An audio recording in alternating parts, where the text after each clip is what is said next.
You think penguins are cute? Walking around in tuxedos like little gentlemen? Oh, sweet, innocent human. Let me introduce you to the corporate villain of Antarctica. Penguins have somehow convinced the entire world that they're cute little romantics in tuxedos. But their dating life is basically Antarctic chaos. Male penguins spend ages searching for the perfect pebble to impress a female, treating a random rock like it's a luxury engagement ring. The female inspects it like a judge on a talent show. And if she likes it, congratulations, you've unlocked romance. If she doesn't, all that walking through freezing winds was for nothing. And the best part? Some penguins don't even find their own pebbles. They'll casually wait for another penguin to leave his carefully collected stones unattended, and then conduct a highly professional robbery. Imagine spending days gathering gifts for your crush, only for a feathered thief to run off with them. Beneath those adorable faces is an entire society built on rock theft, rejection, competition, and relationship drama. So the next time you see a penguin waddling around looking sweet and innocent, just remember, there's a chance you're looking at a tiny, tuxedo-wearing criminal whose love story started with grand theft pebble. And honestly, you have to respect the confidence. Imagine walking up to someone you like and saying, "I have traveled across ice, survived freezing temperatures, fought off rivals, and nearly lost a toe to frostbite for this rock." Not a mansion, not a sports car, not even a bouquet of flowers. Just a rock that looks slightly different from the other 10 billion rocks lying around Antarctica. And somehow it works. Meanwhile, humans are spending thousands on dates, gifts, and engagement rings, while penguins close the entire dating industry with a pebble and a dream. Antarctica's economy is literally just find rock, rate rock, steal rock, marry because of rock. If aliens ever study Earth and find out humans use diamonds, while penguins successfully use free rocks, they're going to conclude that we're the less intelligent species. And if you thought the pebble romance made penguins gentlemen, nature has another plot twist. Some penguin species can be surprisingly rude and aggressive during breeding season. The moment hormones arrive, Antarctica turns into a reality TV show where arguments, jealousy, and territorial fights break out over mates and nesting spots.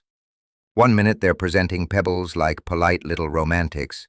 The next minute they're screaming at each other like angry neighbors, arguing over a parking space. It's as if nature said, let's make them look like classy businessmen in tuxedos, and then gave them the emotional maturity of people arguing in a comment section.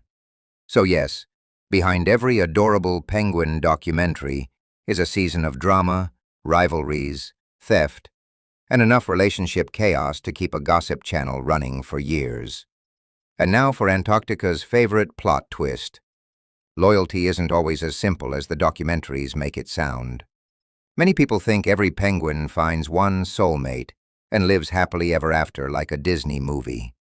In reality, some penguin species may choose different partners in different breeding seasons, especially if a previous mate doesn't return or if pairing with someone else improves their chances of raising chicks.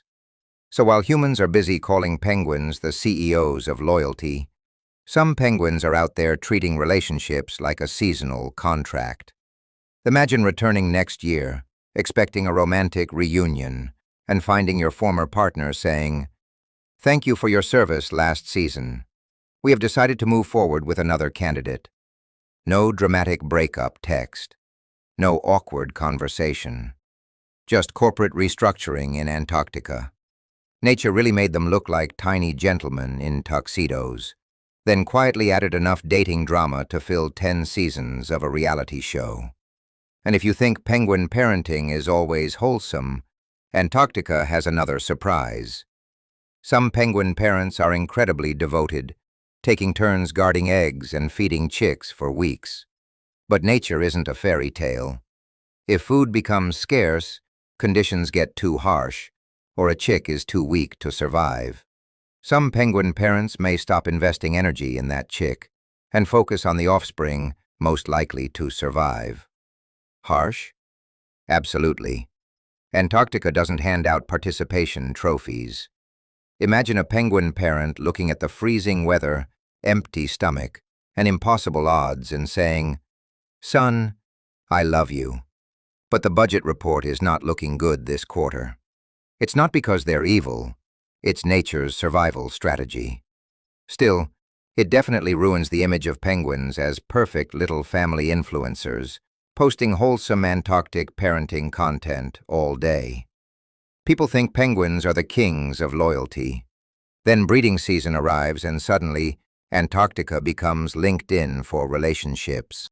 And what happens when penguins break up? Surprisingly, there isn't usually a dramatic Antarctic divorce court. Most penguins don't have emotional breakup speeches or custody battles. If a pair doesn't reunite the next breeding season, one partner may simply find someone else. Imagine traveling hundreds of kilometers back to your old nesting spot, expecting a romantic reunion, only to find your former partner standing there with a new penguin and an upgraded pebble collection. No explanation, no apology. Just a cold Antarctic business meeting. Nature doesn't care about your feelings. It cares about raising chicks. So while humans write sad breakup songs, penguins are out there getting replaced because they missed a deadline. Antarctica is basically a giant frozen corporate office where your relationship status depends on migration schedules and rock quality. One year they're standing together through blizzards, sharing parenting duties, and posing for nature documentaries. The next year, if their old partner doesn't return on time or a better opportunity appears, some species may pair with someone else. Imagine coming back after a difficult migration and seeing your partner with another penguin. "Honey, who's that?" "Oh, this? This is my new breeding partner. We appreciate your contributions last season and wish you success in your future migrations."